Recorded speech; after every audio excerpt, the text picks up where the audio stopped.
my hair done. It really doesn't look any different, but I got it trimmed. Look at how healthy those ends are. This is all my hair. Anyway, let's get to the brass tacks. Let's get to why we're here. You've got questions, I've got questions. Hopefully we'll find some answers. I have answers. We're gonna get the answers. I got all these questions from you guys through Instagram on my little channel, which I created recently. It's been really fun to be able to have like a little group chat with all of you. So if you wanna join, feel free to. I tried to pick a bunch of different questions, some that were serious, some that were fun, some that were deep, some that were all over the place. So we'll see what happens. I'm nervous. What type of person would Teddy be if he were a human? I love this question. He's very much like me. He's very closed off. He's afraid of men. He'd be me. In boy form. I wish for like a day he could become a human and we could just hang out. Maybe not, that might be horrifying. Are you currently taken, single? What's the tea? I am currently single. Obviously, I moved across the country. Derek still lives in Los Angeles. One of the major reasons I moved across the country was to focus on my sobriety and really like get in a better headspace and a better space with myself. And I think the reality is, in order to be in a relationship and give someone love, you have to love yourself. And I just don't right now. You know, I'm in the process of putting the pieces back together. I'm doing a lot better. I feel fantastic, but it's up and down. And so I think I owe it to myself to take a good chunk of time and show myself the love. But we're still friendly. I wish him the best. We check in every once in a while and there's no hard feelings. I always say it's so much easier like hating somebody. I would so much rather be angry at somebody than just be like, oh, we both agree that this is the best decision. You know, it's fine. I'm fine. What's been the hardest thing about staying sober and the best thing that's come out of your sobriety? The hardest thing about staying sober is the fact that alcohol is fucking everywhere. Everywhere. It's everywhere. And everybody does everything with alcohol. It's just so ingrained in everything everybody does. You really realize it and recognize it and notice it so much more when you're not drinking. Like, it's just everywhere. There's billboards, there's big ass advertisements for bottles of vodka. It's just constantly in your face, so it's not something you can just forget about. You will constantly be reminded of it, and so that's like just an added obstacle. You not only have to stop doing this thing that your brain is telling you to do all the time always, but you also have to train yourself to be okay with it being right here in front of you and still saying no to it. It is insane. What was the other half of that question? Best thing that's come out of my sobriety? I think just learning more about myself. Hindsight is so 2020. After going through the last couple years of like in and out of rehab and like really struggling with alcohol and kind of finally getting on the other side of it a little bit, fingers crossed, knock on wood, you just learn so much about yourself and so much about other people, and your perspective just shifts entirely. Like, I just have a whole different set of lenses on after going through all that, and you just have a lot more patience, understanding, empathy for anyone and everyone, because you just don't know their story, what they're dealing with, and what they're struggling with, and it could be anyone. You know what I mean? I just have a lot more understanding, I think, which is always good. What made you want to stop eating vegan/vegetarian? Because chicken wings, bitch. Kind of. I mostly eat vegan. Like, when I go to the store and I buy stuff, if there's a vegan option and a non-vegan option, I'm buying the vegan option. But sometimes it's just hard. I don't know. To each their own. Whatever works. What works for you works for you. What works for me works for me. There wasn't one thing where I was like, fuck this, I'm not eating vegan anymore. But sometimes if I'm PMSing and I really want Wingstop, it's just gotta happen. It's out of my control. I'm not me when I'm PMSing. That's not me. That's another bitch. And she loves wings. She loves some lemon pepper, extra crispy, all flats, okay? How did you adjust to moving somewhere different and starting over? Any tips? I didn't adjust. I just closed my eyes and let it happen. Honestly, I kept reminding myself through the whole process of moving. What is this saying? Now I can't remember it. Something about fear. Like, on the other, everything you want is on the other side of fear. Your comfort zone is killing you. I don't know, one of those fucking cliche sayings. I just kind of let it happen. And then when I got here, I just continued to let it happen with no expectations. I knew it was gonna be different and hard, but I also knew I'd have my family here, so it's not like I'm like a fish out of water. And I grew up here, for God's sake. So just trying to keep a positive attitude and look for the joy and look for the fun and look for the positive, even if it's -2 degrees outside. What is the biggest difference you see between yourself now and you only 5 years ago? Oh my God. 5 years ago was 2020, so it was the beginning of the pandemic. 5 years ago, that was 5 fucking years ago. What do you mean that was 5 years ago? Oh, I had no idea. You know, I had no idea. 5 years ago, I feel like I put so much of my worth in other people. I think the biggest difference is I appreciate myself more. I give myself more grace. I acknowledge things about myself, like my strength, and I'm more appreciative of myself, because we've been through a lot, bitch. Too much. If you were reincarnated to be anything, what would it be? Okay, so when I picked out these questions, I picked out this one and I like really sat and thought about it, and I was like, I need to have my answer ready because this is a really good question and it's a hard question. And I've got to be honest, I thought for a while, I thought about saying bird so I could just fly and be away from everyone and be safe up in the sky. You're not safe anywhere. You're not safe anywhere. There's bigger birds and there's hunters that are psychopaths that just want to kill for fun. So I think I'm gonna take a page out of Keke Palmer's book.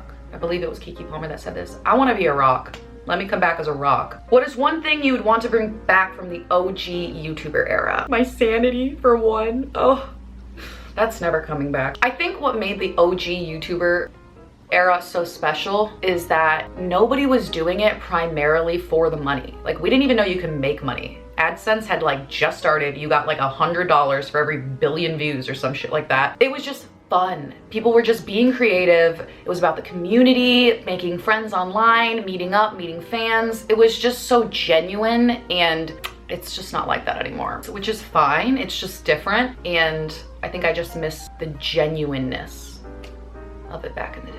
What do you miss most about living in LA? Probably the food, first and foremost. LA has the best food. The best food. There's so many like authentic hole-in-the-wall spots for any cuisine type you could want. No hate to Fort Wayne, but the food here is white people food. It's very cheese heavy, everything here, everything. There are some good spots in Fort Wayne. I probably need to get out and explore more, but it's not like it, you know, it's not like LA. I miss the food a lot. I really miss the food. And the weather. The weather. I liked the snow for like a day. I was like, oh my God, it's snowy. I haven't seen snow forever. And then I was like, okay. I saw it. Take it away.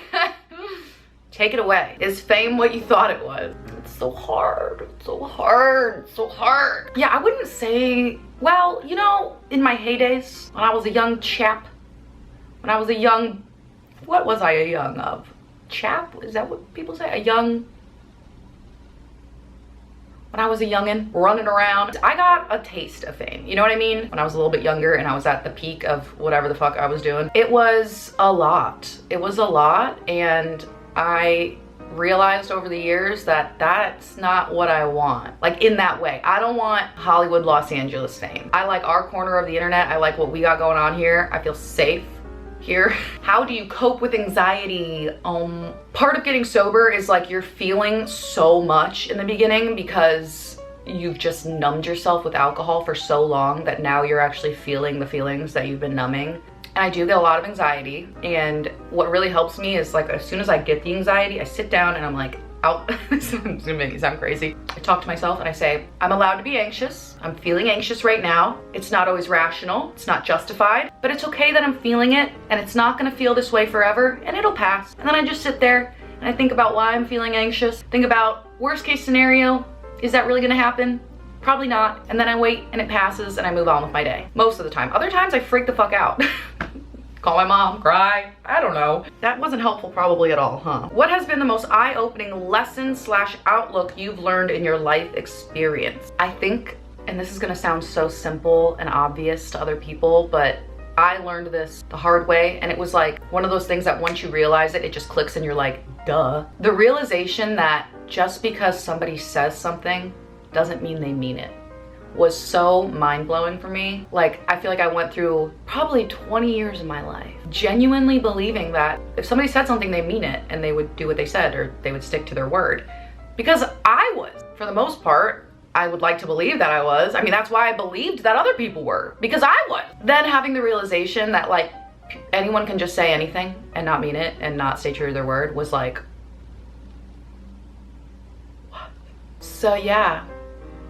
Embarrassing a little bit, but you know, at least we learned our lesson. What are your nicknames you've come up with for Teddy? Oh, I love this. I have a whole list. Okay, so we've got Tedster, Teddy Boy, Snugglebutt, Pumpkin, my little pumpkin pie, my little loaf of sourdough, my little stack of pancakes, my little honey bun, my little sweet pea. I call him Boo-Boos, or come on, Baba. And when he's in trouble, it's Theodore. His middle name is Bear. Theodore Bear Russett, you get your tiny little snuggle butt over here. And speaking of dogs, I got this question a lot. Where is Draco? I don't know, where is he? Draco is not actually my dog. Draco is Derek's dog, and so Draco is still in California. I miss that tiny little munchkin every day, but he's in good hands, he's safe, and he's in California. He's a Cali boy. He's a Cali boy.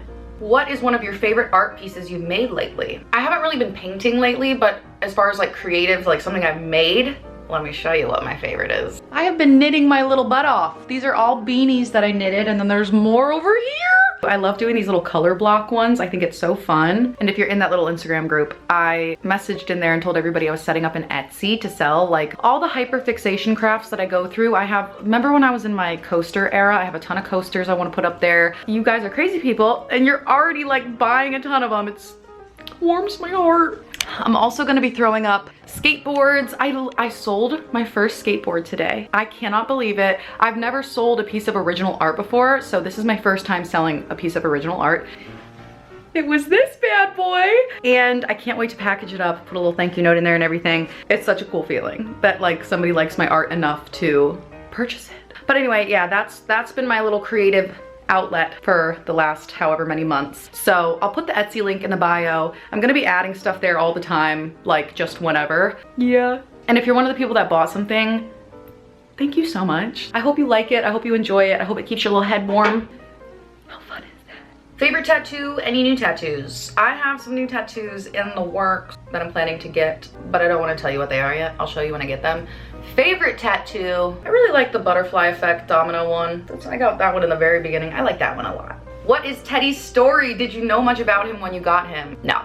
I don't know if I've ever told this story. I literally saw Teddy on a website, I think it was like petfinder.com or something, and the photo they used of him, I will try to find it and put it here, but in case I can't, it's a photo of him sitting with a little bandana on and him going. Immediately, I knew he was going to be mine. I contacted them and they were like, yeah, you can come meet him tomorrow, and then, you know, if everything goes well, we'll figure it out. I went there, met him, immediately adopted him. He came from a hoarding situation. He was with a ton of other animals, cats, dogs, who knows what. So he has a lot of cat-like tendencies. I don't know a ton about his background, like the hoarding situation. His foster mom gave me some information, but not much more than what I just told you. I'm assuming based off the way he acts in certain situations that he was abused at some point. He was missing some teeth. A lot of his teeth were rotted and had to be pulled, so that's why his tongue hangs out. I don't know a ton, but I know that it wasn't a good situation that he was living in, and I'm just so happy he's mine. And I'll fucking kill anyone if they ever hurt him. I'll go to jail for that little guy. If you could tell your, oh man, this is a good one. If you could tell your beginning of sobriety self anything, what would it be? I would tell that bitch, hold on tight, honey. Hold on tight. Don't lose faith. Don't lose faith, don't lose hope, but hold on tight. Just put your seatbelt on and then do another one. Put a helmet on if you have one of those too.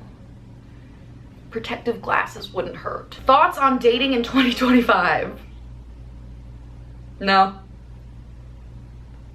No. Let's finish her off with a nice question. What is the nicest thing somebody has ever said to you? I don't know if it's the nicest thing, but it's something that has stuck with me. When I went to rehab, the place that I went to, when your 30 days or however many days are up, they do a ceremony called you coin out. And so you sit with everybody in your hall. You all sit in the pit and everybody goes around. They give you like a goodbye message, say something to you. So during my coin out ceremony, this woman who had actually been my roommate for a couple weeks because I was living in a 4-bedroom room, what she said to me was, I wish that you could see yourself the way we all see you. Oh, it still makes me like tear up, to be honest. Oh my God, I'm literally tearing up, bitch, what the fuck? I'm feeling everything, okay? Like just the delivery, the way she said it, she was like looking into my soul. I was like, I believed her.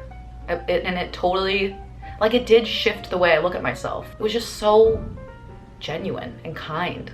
I think about it like once a week. So yeah, that's it. I hope you enjoyed this video. Next video, we're not sitting in front of the bed and talking. We're getting up, we're moving, bitch. Until then, thank you so much for watching. I love you guys. I appreciate you. Again, if you want to join the Instagram little group chat thingy we have going on, please do. And thanks for watching. Thanks for hanging out. Okay, my feet are numb. Do you want to see me try to stand up? I've been sitting on my legs because of the way that, you know. Oh my God, I don't even know if I can.